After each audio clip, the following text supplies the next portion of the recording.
வணக்கம். அமரர் கல்கியின் பொன்னியின் செல்வன் 5ஆம் பாகம் தியாகசிகரம். அத்தியாயம் 25. கோட்டை வாசலில். மந்திராலோசனை நடந்த இடத்திலிருந்து வெளிவந்த பூதி விக்ரமகேசரி அங்கே இருந்த குதிரை மேல் தாவி ஏறினார். தஞ்சை கோட்டையின் வடக்கு வாசலை நோக்கி விரைந்து சென்றார். அதே சமயத்தில் யானை ஒன்று வடக்கு வாசலை நெருங்கி வந்து கொண்டிருந்ததை பார்த்தார். யானையின் மேல் யானைப்பாகன் ஒருவனும் 2 ஸ்திரீகளும் இருந்தார்கள். யானைப்பாகன் தன் கையில் வைத்திருந்த கொம்பை வாயில் வைத்து சிறிது நேரம் முழக்கினான்.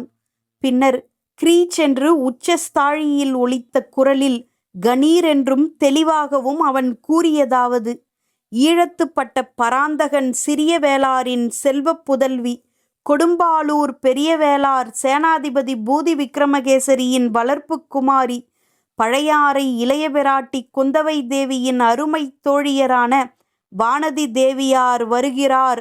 பராக் பராக், வழிவிடுங்கள். கோட்டை வாசலுக்கு சமீபத்தில் அகழிக்கரையை அடைந்ததும் அவன் மறுபடியும் ஒருமுறை கொம்பை வாயில் வைத்து ஊதினான். அதன் எதிரொலி நிற்பதற்குள்ளே மறுபடியும் அவன் முன்போன்ற கிரீச்சு குரலில் கூறியதாவது: கொடும்பாளூர் இளவரசி வானதி தேவியார் இளைய பிராட்டியிடம் இருந்து சக்கரவர்த்திக்கு செய்தி கொண்டு வருகிறார். பெரிய பழுவேட்டரையரிடம் இருந்து சின்ன பழுவேட்டரையருக்கு முக்கியமான செய்தி கொண்டு வருகிறார். கோட்டை கதவை திறவுங்கள். பராக் பராக், கொடும்பாளூர் இளவரசிக்கும் அவருடைய தோழி பூங்குழலி அம்மைக்கும் உடனே வழிவிடுங்கள். கோட்டை கதவை திறந்து விடுங்கள்.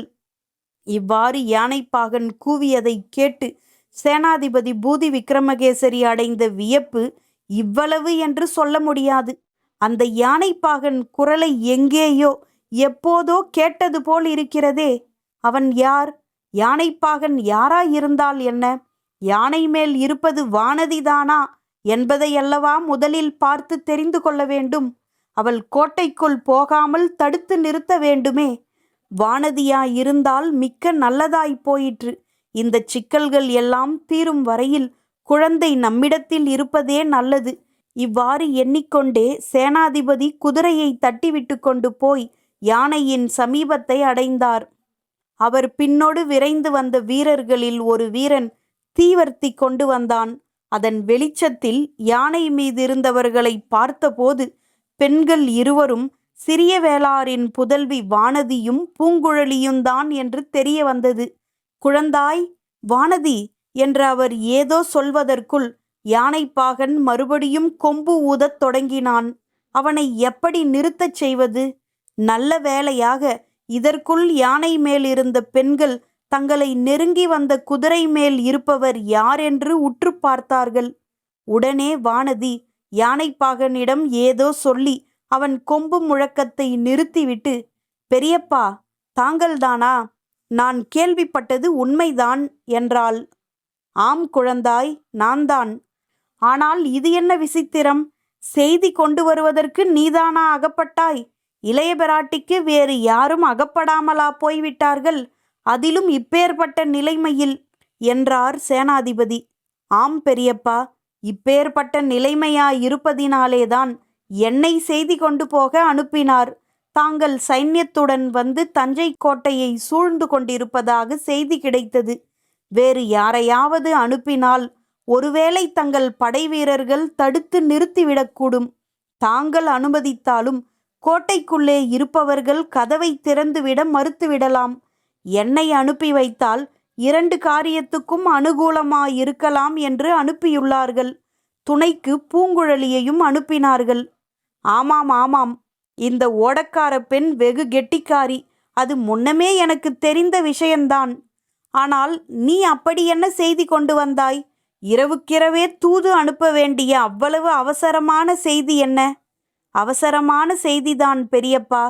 பொன்னியின் செல்வரை பற்றி சக்கரவர்த்திக்கு செய்தி கொண்டு வந்திருக்கிறேன். ஆகா, பொன்னியின் செல்வரை பற்றியா? அவரை பற்றி உனக்கு ஏதாவது தெரியுமா? ஏன், எவ்வளவோ தெரியும். அவர் வீராதி வீரர், சூராதி சூரர், காவேரியில் அமுங்காதவர், கடலில் விழுந்தாலும் முழுகாதவர், அண்டினோரை கைவிடாதவர், ஆபத்தில் உதவி செய்தவர்களிடம் நன்றி மறவாதவர், அன்னை தந்தையிடம் பக்தி உள்ளவர், தமக்கையார் சொல்லை தட்டாதவர், ராஜ்யத்தில் ஆசை இல்லாதவர். போதும் போதும், அதையெல்லாம் நான் கேட்கவில்லை. இளவரசர் சௌக்கியமாயிருக்கிறாரா?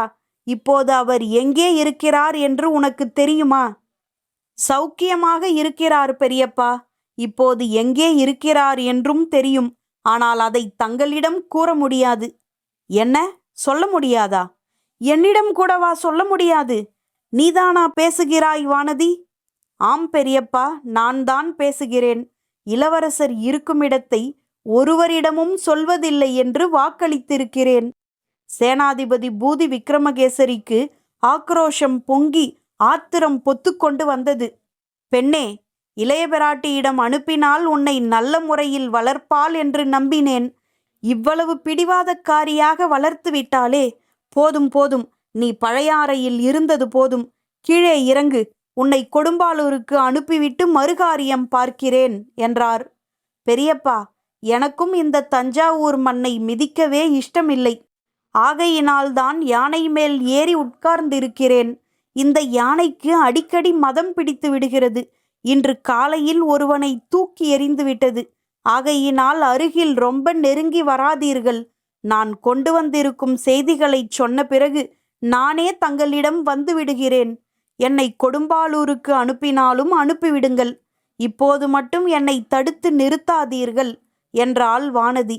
பூதி விக்ரமகேசரி சிறிது யோசித்துவிட்டு, சரி மகளே, நான் உன்னை தடுத்து நிறுத்தாமல் விட்டுவிடுகிறேன்.